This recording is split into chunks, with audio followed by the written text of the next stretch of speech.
The playoffs are here, and you can predict the action all the way to the finals with FanDuel Predicts. Predict the spread, the total points, and even the game-winning moments that make the playoffs. Sign up and get a $25 bonus with FanDuel Predicts. Offered by FanDuel Prediction Markets, LLC, a registered futures commission merchant. 18-plus bonus is non-withdrawable and expires 7 days after receipt. Trading derivatives involves significant risk and may not be suitable for all investors. Manage your activity with their consumer protection tools. Restrictions apply. See terms at FanDuel.com/predicts/bonus-offer-terms.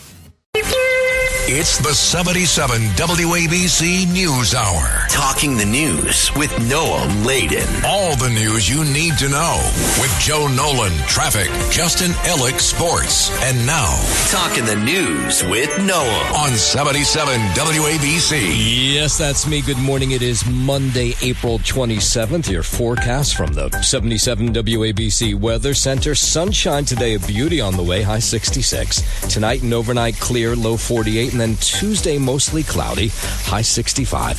If you're walking out the door with us right now, it's 43 and clear in Mount Vernon up in Westchester, 41 and clear in New Brunswick over in New Jersey, and it's 45 and clear right outside our Midtown studios. This is the Top 5 at 5. How did that gunman get so close to the president Saturday night? Tears for a West Village bodega owner shot outside his store. Here comes the king and queen of England. He kicked a Brooklyn kid in the face, and he's back on the street. And look up in the sky. The drones will be out over the city today. All right, let's get into it. 5:01. Where were you on Saturday night when this news broke? I was out for friends with dinner, and then not the news, shocking news that a gunman had made it almost all the way into the ballroom at the White House Correspondents' Dinner. Very troubling. Thank God Secret Service were able to get him before he was able to get into that ballroom. The president talking about this yesterday on Fox News. You read his manifesto. He hates Christians. That's one thing for sure. He hates Christians, a hatred. President Trump, several cabinet members were at Saturday night's event at the Washington Hilton when gunfire was heard outside the Secret Service checkpoint. Authorities say a man tried to rush through the checkpoint. You've probably seen the video by now. Carrying 2 guns, multiple knives, exchanged gunfire with law enforcement before being captured. He's 31-year-old Cole Thomas Allen from Torrance, California, a tutor.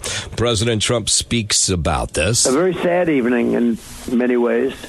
And it was also an evening where a lot of people got together. It was I saw some Democrats as we were leaving, and they were generally hostile. And last night they were waving to me. And President Trump thanking law enforcement, Secret Service. I thought great talent was displayed last night. Bravery, but talent. Yeah, and a wild scene when they were rushed out of that White House Correspondents' Dinner. So was the Vice President, J.D. Vance, who was on the dais as well. The Secret Service and all law enforcement I thought they were outstanding. You know, they can nitpick and everything else, but they were outstanding. They stopped them cold, and there was no games being played, that I can tell you. And you just look at them, these were strong, solid people. So the president did a number of interviews since the White House Correspondents' Dinner. That one was with Fox News on Sunday morning. Then last night, he sat down with 60 Minutes. And that one didn't go as well as the one with Fox News. So there was this one question that was asked by 60 Minutes correspondent. Why am I blanking on her name?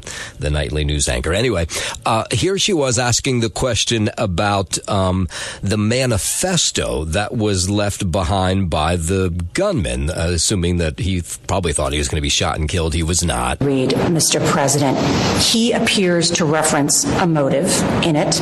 He writes this quote, administration officials, they are targets. And he also wrote this, I'm no longer willing to permit a pedophile, rapist, and traitor to coat my hands with his crimes. What's your reaction to that? Well, I was waiting for you to read that because I knew you would, because you're horrible people. Yeah, he did write that. I'm not a rapist. I didn't rape anybody. Do you think he was referring to you? Excuse me. I'm not a pedophile. You read that crap from some sick person. I got associated with stuff that has nothing to do with me. I was totally exonerated. Your friends on the other side of the plate are the ones that were involved with, let's say, Epstein or other things. But I said to myself, I'll do this interview and they'll probably, I read the manifesto, he's a sick person, but you should be ashamed of yourself reading that, because I'm not any of those things. Mr. President, and I these was are never, the gunman's words. Excuse me. You shouldn't be reading that on 60 Minutes. You're a disgrace. But go ahead. Let's finish the interview. So it was Nora O'Donnell, by the way, who was doing that interview last night with the president. Had been taped, obviously, earlier in the day. So then, of course, she had to go on after that question. And if you're going to ask a question like that, you think you wait to the end because you know you're going to get that kind of reaction. But she seemed to be genuinely surprised by it. Then she did ask the president, which a lot of people were asking today, about security at these events. This is the third assassination attempt on the president in 2 years that he's been in office. So no, it's not even. Is it 2 years? No, it's not even. So the question is security good enough? Is the Secret Service doing their job? The other thing in the manifesto that I think is worth looking at in terms of determining his motive is he had been staying at the hotel since Friday. He checked in, he said he had cased the place, and he wrote, "What the hell is the Secret Service doing?" And he wrote this quote, "I expected security cameras at every bend, bugged hotel rooms, armed agents every 10 feet, metal detectors out the wazoo. What I got is nothing." He wrote, like, this level of incompetence is insane. Sir, you have already had two. Well, he was pretty incompetent, too, because he got caught, and he got caught pretty easily. So I'd say he was pretty incompetent, too. I could take any event having to do with security or anything else. I can always find fault. Those guys did a good job last night. They did a really good job. Yeah, they're not supermen, but I think they're fair questions to ask that he was staying in the hotel, ran down apparently a flight of staircases in the hotel to get to and close to that ballroom. Now, they took him out way before he got in through the front door, but he was on the same floor as some lawmakers, the President of the United States, the Vice President.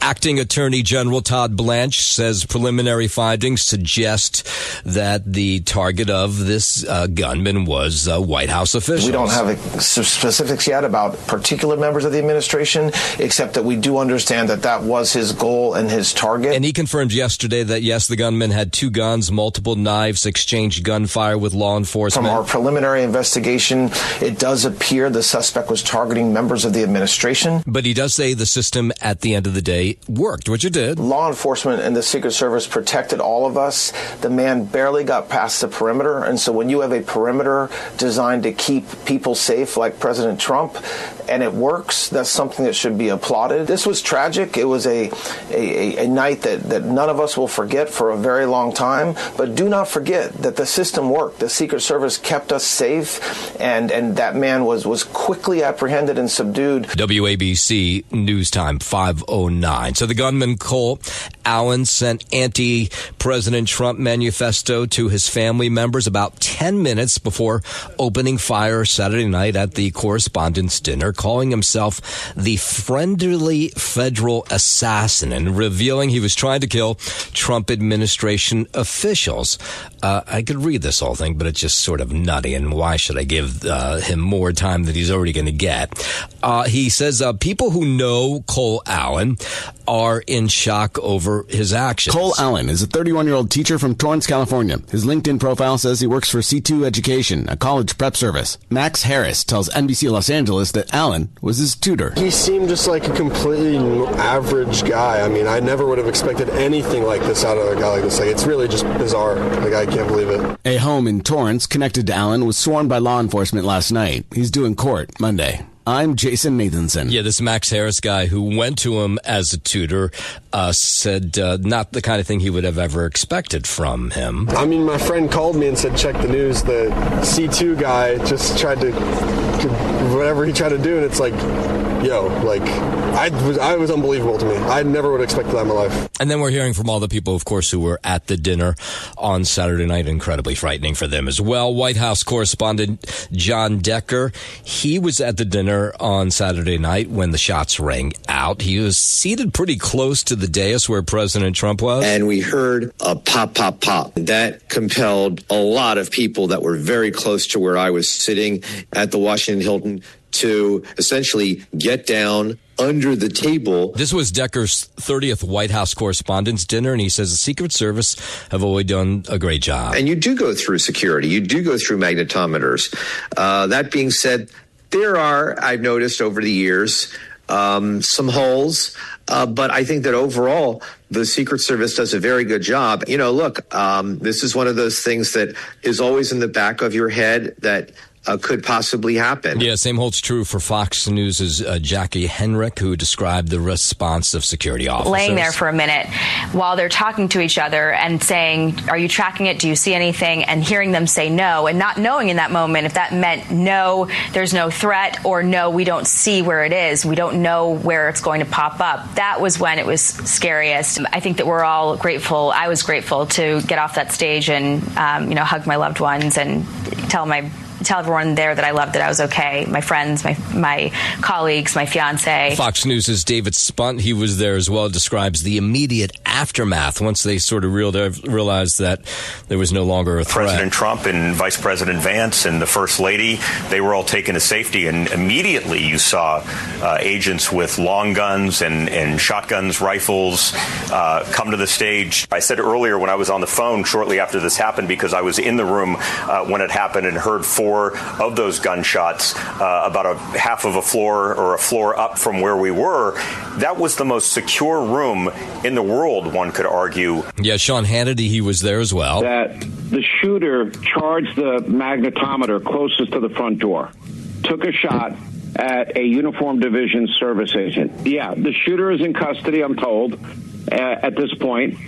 Everyone is okay. And the last thing I can tell you is that, the White House does not want him to go back. Yeah, so Sean Hannity there talking to Fox News in the aftermath of the shooting on Saturday night. So now we're hearing from both sides of the aisle. House Minority Leader Hakeem Jeffries calling for an end to the political violence after what took place Saturday night. Here in America, we can have strong disagreements, but it's important for us to agree to strongly disagree without being disagreeable with each other.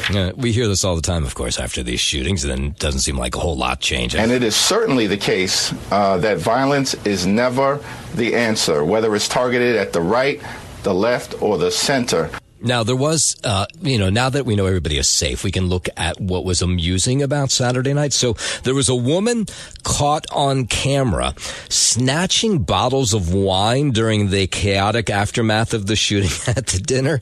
So it's an unknown blonde. I'm sure someone will identify her before the day is out. And she's all dressed up, and as everybody's sort of realizing that everything's safe and they start to walk out of the ballroom, you see her grabbing bottles of wine from the different tables. So this had taken place, the shooting had taken place during the salad portion of the dinner. So there was an abundance of wine left on these abandoned tables across the ballroom, and she grabbed a fair amount of them. And then there was another video of a guy right in the aftermath of the president being told to race out of this dinner, and the vice president, and everybody's down, ducked underneath their tables.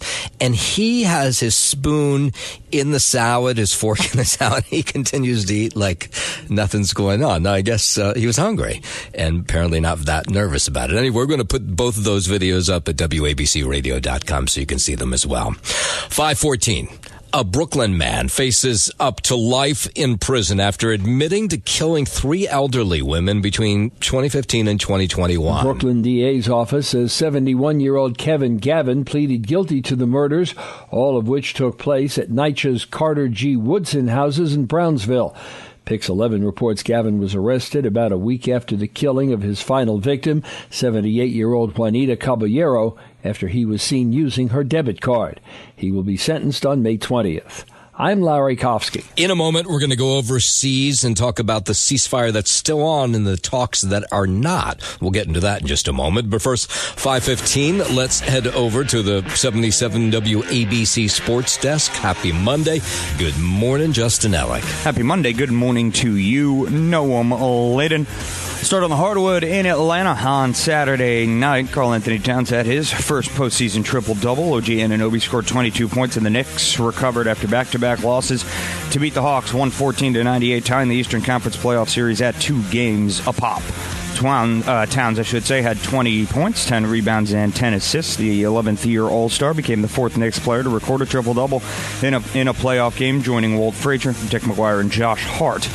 New York, after 1-point losses in the previous two games, was able to return to form behind its core of Brunson, Towns, and Anunoby. They'll host Game 5 at MSG tomorrow night, and the series is now guaranteed to return to Atlanta for Game 6 on Thursday. Action yesterday around the NBA playoffs as well. The final from Toronto, the Raptors beating the Cavaliers 93-89 in Game 4 of that Eastern Conference series. Cleveland, that series is now tied, I should say, at 2 games apiece. Out in Portland, the Spurs beat up the Trailblazers 114-93 in Game 4 there. So San Antonio jumps out to a 3-1 lead in that series. And out in Philadelphia, the Celtics beat up on the Sixers 128-96 in Game 4 of that series. Boston leading 3-1. And in Houston, the Rockets beat the Lakers 115-96. So that series is now at 3-1, still in favor of Los Angeles. Let's head to the Diamond in Queens. Mets lost 3-1 in yesterday's doubleheader opener, against the visiting Colorado Rockies before getting shut out 3-0 in the subsequent finale and getting swept in the 3-game series over the weekend. Loss in the finale was good for New York's 15th loss in 17 games,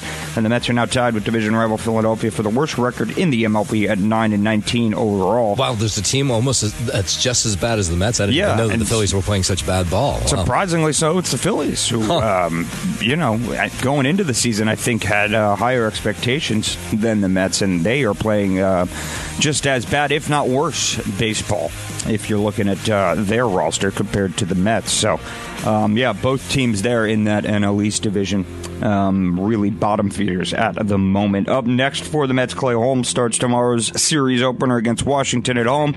The Mets' first game against an NL East rival. In Houston, the Yankees lost 7-4 to the Astros in the finale of a 3-game weekend set, holding on for the series victory, taking 2 of 3 from Houston over the weekend, although their 8-game winning streak was snapped with yesterday's loss. Aaron Judge, celebrating his 34th birthday, hit a solo homer in the 6th. Judge's 3 birthday homers tied Yogi Berra and Greg Nettles for second most among Yankees, trailing only Lou Gehrig's 4. Starter Luis Hill pitched into the 5th and was charged with 6 runs on 5 hits for the Yankees, and after the game, the Yanks optioned Hill to AAA Scranton Wilkes-Barre.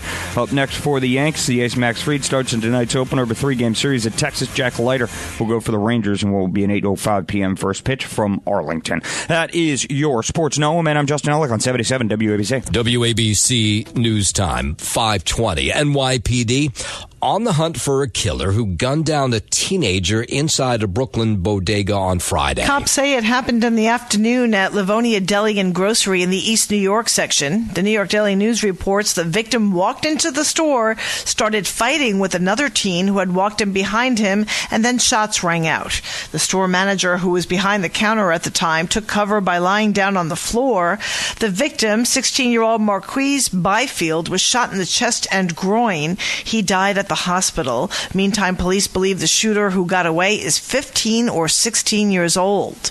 In New York, I'm Lisa Salvati. President Trump canceling weekend peace talks with Iran. We'll deal by telephone, and they can call us anytime they want. Again, we have all the cards. They have no military left, practically. They have no leaders left. We don't know who the leaders are. Nobody knows who the leader. I don't know if they know who the leaders are. Now, that was the president on Air Force One over the weekend. He was actually heading back to D.C. for the White House Correspondents' Dinner. And then yesterday, he made more comments on this U.S. delegation that he was going to send to Pakistan for peace talks, including Vice President J.D. Vance, and he made the decision not to send them. Again, they know what has to be in the agreement. Very simple. They cannot have a nuclear weapon. Otherwise, there's no reason to meet. The president's decision followed reports that Iran's foreign minister left Pakistan after a weekend meeting with that country's prime minister. So where do these talks stand, and where does the ceasefire stand? So we're going to do it by telephone. So if they want, they can call us. Yeah, he says too much time has been wasted on traveling, and he says if they want to reach them, they know how to get in touch with the president. 522, the Supreme Court hears two cases today. One about the constitutionality of warrants for a phone's geolocation data, and another about the need to warn customers about potentially dangerous chemicals and pesticides. The first looks at whether a warrant for obtaining location data for cell phones in a particular area and time violates the Fourth Amendment's prohibition on unreasonable search and seizure. The second involves a suit brought by people who developed cancer after using Monsanto's Roundup weed killer. I'm Tammy Trujillo. The Justice Department says it's going to drop now its criminal probe of Fed Chair Jerome Powell. U.S. Attorney for the District of Columbia, Jeanine Pirro, made the announcement on X. The probe was looking into the $2.5 billion cost of the Fed building's renovation, something President Trump has been critical of. But the probe became a roadblock for the confirmation of Trump's pick to succeed Powell as Fed Chair Kevin Warsh. Republican Senator Tom Tillis threatened to block the confirmation vote until the probe was dropped. I'm Lisa Carton. Yeah, and late yesterday we heard from Senator Tom Tillis says he will now vote to confirm President Trump's pick to be the next Fed chair. The North Carolina Republican had blocked Kevin Warsh's nomination from moving forward over the investigation into Jerome Powell, which he said was unfair. We worked a lot over the weekend to make sure that we were very clear that we had assurances from the DOJ that I needed to feel like they were not using the DOJ as a weapon to threaten the independence of the Fed. If this investigation, which is now closed, had never occurred, we wouldn't be having this discussion. He would have been confirmed on May the 15th. Yeah, the probe had been looking into the management of the Fed building's renovations. 523, King Charles, Queen Camilla coming to the U.S. today. The monarch will address Congress Tuesday before being hosted by President Trump for a state dinner at the White House. Trump says they will commemorate the 250th anniversary of the United States. The visit comes amid tensions between the U.S. and the United Kingdom over UK Prime Minister Keir Starmer's stance on the Iranian war. Later in the week, King Charles expected to meet with New York City Mayor Zohran Mamdani for a wreath-laying ceremony at the 9/11 memorial. I'm Jim Roop. And no, King Charles and Queen Camilla will not meet with Jeffrey Epstein victims during their visit this week. Royal author Alexander Larman says the situation is complicated. Well, yeah, because Charles's brother, the former Prince Andrew, is under investigation in the UK over his ties to the convicted sex offender. It's all about optics, isn't it? And the optics are, should the King and Queen be seen to be allying themselves with Epstein's victims? And would this in turn affect Andrew Mountbatten Windsor? He consorted with Epstein. He's obviously very much the man of the moment when it comes to these things. Yeah, so while the investigation is focusing on whether Andrew passed on confidential information to Epstein during his time as a UK trade envoy, Andrew is also accused of sexual abuse by Epstein victim Virginia Giuffre. 525, new research from the University of Southern California suggests eating more fruits and veggies may add to lung cancer risk. The study analyzed data from 187 lung cancer patients under age 50. It found that young women who don't smoke are diagnosed with lung cancer more often than men. The study's lead investigator said the research shows that younger non-smokers who eat a higher quantity of healthy foods are more likely to develop lung cancer. Now researchers are trying to figure out why. A leading theory is that pesticides used on produce may be linked to an increased risk of early onset lung cancer. I'm Lisa Carton. That's great. It's not even safe to eat fruits and vegetables anymore. A former Colorado funeral home director who helped her ex-husband hide nearly 200 decomposing bodies sentenced over the weekend to 30 years in prison in a case that forced the state to clamp down on an industry that's been plagued by repeated scandal and lacks of oversight. Her ex-husband, he was sentenced to 40 years. The relatives of those who thought that their loved ones' bodies were being buried or taken care of were happy to see that she was sentenced to so many years. We stand here today recognizing that with the justice that has been served, no sentence can undo the harm that was caused. Yeah, so authorities found bodies piled throughout a bug-infested building after neighbors in 2023 complained about a foul odor, and that's when they realized that this couple had never buried people's loved ones. We hope that it is a message to the community. Do not do this. You will be punished. for those actions. Her sentence is an unequivocal condemnation of her actions and her role in the horrific crimes at the Return to Nature funeral home. To date, we have identified all but 2 of the 191 individuals removed from the Return to Nature facility, and I am still working diligently on the identification of those last 2. Yeah, one of the wildest crimes that Colorado has seen in a while. New federal guidance suggests all school buses be equipped with a system now that prevents drunk driving. A press release from the National Transportation Safety Board says the agency investigated multiple years' worth of incident reports involving school bus crashes and uncovered a larger issue involving those drivers being impaired. As a result, the agency issued new guidance recommending all new school buses be equipped with alcohol detection systems that can disable the bus if they detect the driver might be impaired. The group did not give an estimate of what the move would cost or say who would foot the bill. I'm Monica Nilsson. It's the 77 WABC News Hour. Talking the news with Noam Laden. All the news you need to know with Joe Nolan, traffic, Justin Ellick, sports. And now, Talking the news with Noam on 77 WABC. Yes, that's me. Good morning. It is Monday, April 27th. Your forecast from the 77 WABC Weather Center. Sunshine today. Just a beautiful day on the way. High 66. Tonight and overnight clear, low 48, and then Tuesday will be mostly cloudy, but the temp will be about the same, high 65. If you're walking out the door with us right now, so happy you are. 43 clear in Mount Vernon, up in Westchester, 41 and clear in New Brunswick, over in New Jersey, and it's 45 and clear right outside our Midtown studio. WABC News Time, 5:41. The search is on for the gunman who shot and killed a bodega worker on the job in the East Village Saturday night. This happened about 11:30 p.m. in front of Abdul Saleh's family-owned business. It's called Sal's Deli and Grocery, right on East 13th and Avenue B. Police say it started inside the deli. Witnesses say the video shows Saleh and a 28-year-old man arguing with each other. It then spilled out onto the street where Abdul was shot in the stomach. What I heard was a pop, pop, pop. What I saw was my friend dying on the corner. I don't understand what could have happened because they were never rude. They were never confrontational with anyone. You know what I mean? They were just like, everyone knew them. This was one of those beloved bodega workers in the neighborhood.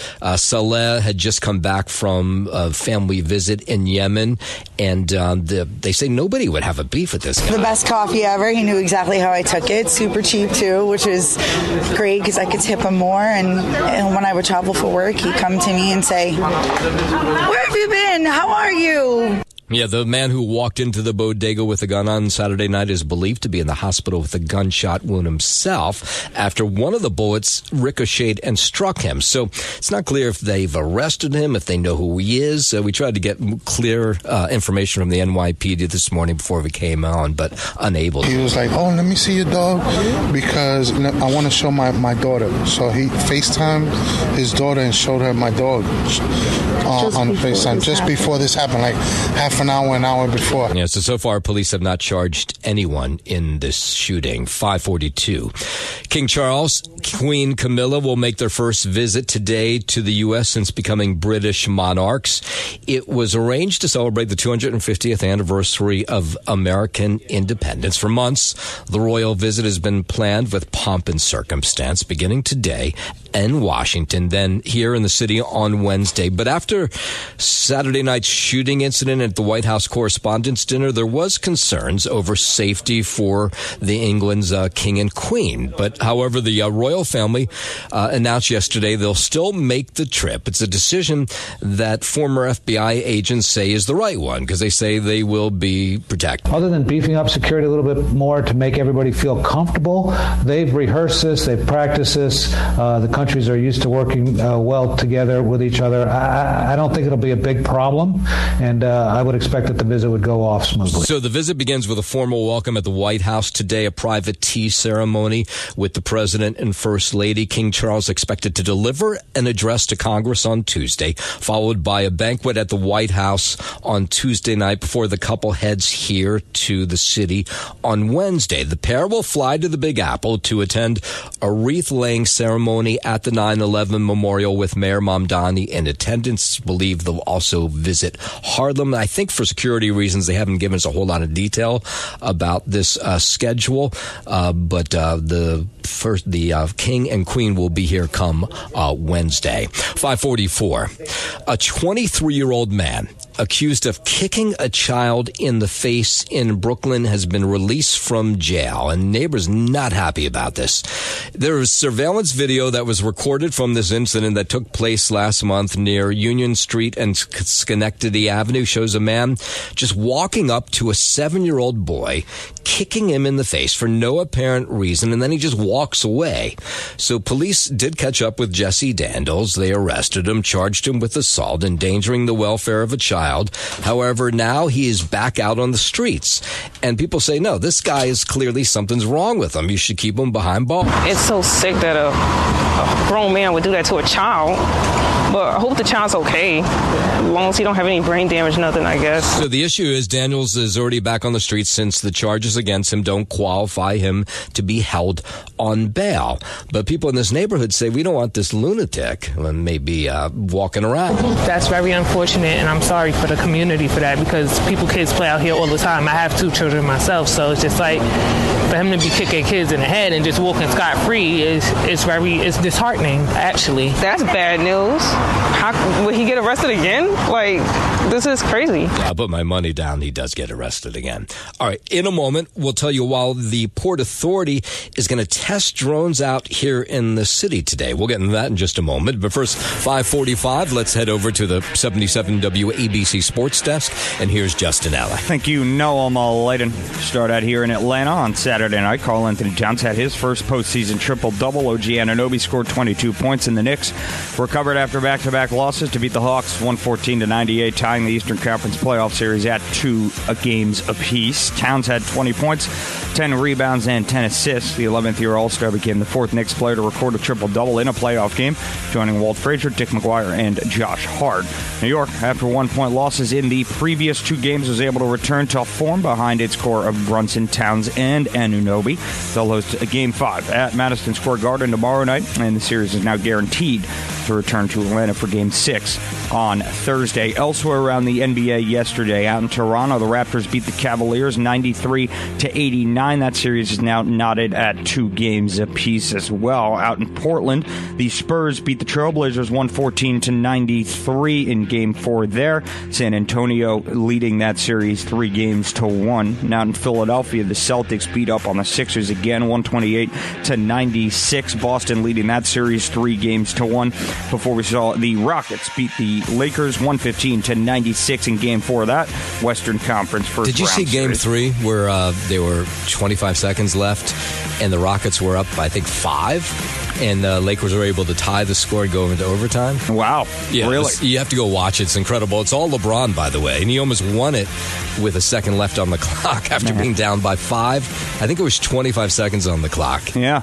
He can still tap in. He can. He can still tap into that beast mode and completely take over a game, especially when the clock is winding down in crunch time. Yep. Clutch LeBron James. And, of course, he is a big reason why the Lakers are still leading that series 3-1. Head to the Diamond in Queens. Mets lost 3-1 in yesterday's doubleheader opener against the visiting Colorado Rockies before getting shut out 3-0 in the subsequent finale, getting swept in the 3-game series over the weekend. Loss in the finale was good for New York's 15th in their last 17 games, and they're now tied with division rival Philadelphia for the worst record in the MLB at 9-19 overall. Up next for the Mets, Clay Holmes starts tomorrow's series opener against Washington at home. Mets' first game against an NL East rival. And out in Houston, the Yankees lost 7-4 to the Astros in the finale of a 3-game weekend set. They're holding on for the series victory, taking 2 of 3 from Houston over the weekend, although their 8-game winning streak was snapped with yesterday's loss. The birthday boy, Aaron Judge, turning 34. He hit a solo homer in the 6th, making a habit of homering on his birthday. His 3 birthday homers tied Yogi Berra and Greg Nettles for second most among Yankees, trailing only Lou Gehrig's of 4. And starter Luis Gil, he was bad. Pitched into the 5th and was charged with 6 runs on 5 hits for the Yankees. Bad enough that after the game, the Yankees optioned Gil to AAA Scranton Wilkes-Barre. Up next for the Yankees, the ace Max Fried starts in tonight's opener of a 3-game series at Texas. Jack Leiter will go for the Rangers in what will be an 8:05 p.m. first pitch from Arlington. That is your Sports Know, man. I'm Justin Ellick on 77 WABC. WABC News Time, 5:50. The Port Authority today is going to start testing out drone deliveries.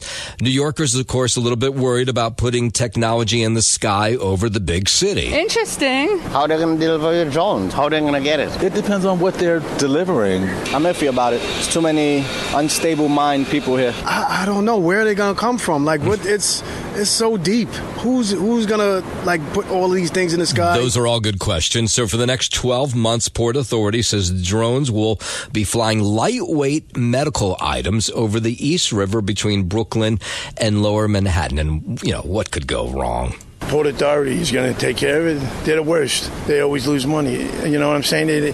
So I think it's just something that's going to fail eventually.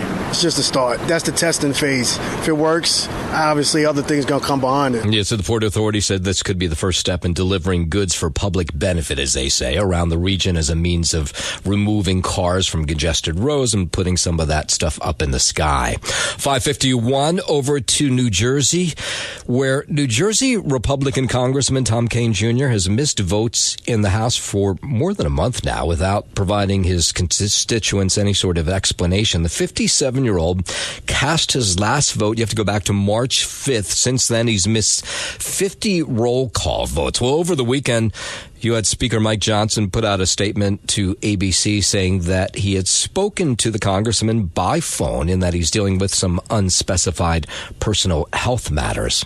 A New Jersey man will likely spend decades in prison for killing a basketball player who was drafted by the Knicks. 69-year-old Mark Holdbrooks was convicted Friday in Passaic County Court of killing Michael Wright, then 35, in 2015 by drugging him and hitting him over the head with a cinder block. A motive remains unclear. The Knicks drafted Wright in 2001, though he never played in the NBA.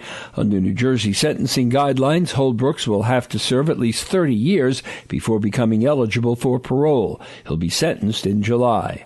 I'm Larry Kofsky. 2 women were walking the beach in Asbury Park over the weekend, Saturday evening. All of a sudden, they found a woman in the water. They were able to pull her out of the water, and then they tried to revive her. They spoke to News 12. We were able to pull her up and out off the embankment into the sand, and because we didn't see any breaths, I couldn't feel any pulses. We started CPR. That did not seem to work so well, so they called EMTs. One of them called EMTs, while the other one did the chest compressions. Amazing that they found the right people to try to help this woman out. Now, we haven't gotten any details from Asbury Park Police if she passed away. She was very blue. It was very, very cold last night, and the ocean was very angry last night. We continued probably compressions for about 10 to 15 minutes until EMS did arrive, and then they took over. Yeah, not clear why she would have been in the water. This was after, of course, Saturday, which was a pretty rainy day, and as you heard, the waters were pretty ferocious. State police in New Jersey arresting a high school student accused of creating and sharing nude AI images of his fellow classmates. We seem to do this story quite often. The 17-year-old this time attends Montgomery High School, and in a message to parents, the school district said the inappropriate images were created outside of school hours and away from school grounds, but they're not letting them back into class. It's become sort of a thing to do in high school if you haven't seen. I mean, I think I've done this story half a dozen times in the last couple months. months. We see kids that are going to jail. We see kids that are having permanent records, right? These are young teens that are doing some of this stuff. We have older teens. We have adults using it as well inappropriately. So it's on us as parents to talk to our kids and teach them about appropriate use. Yeah, so apparently not only did he make these AI nude images of his fellow students, but apparently he may have shared them as well.